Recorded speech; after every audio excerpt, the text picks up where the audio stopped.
The Cross Plains community sang Christmas carols in a pretty unique fashion this afternoon. A group of residents held the second annual Caroling on Horseback event. Anyone could join the group of carolers on foot or horseback as they trotted through the neighborhood.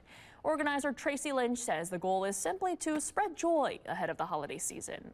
And if it's anything like last year, we had kids coming running out of their houses, just so excited to see us, and it really was heartwarming to have that, the kids and the community, and just bring everybody together after the last few years being so difficult.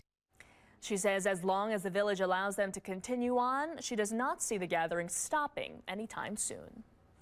And at Hill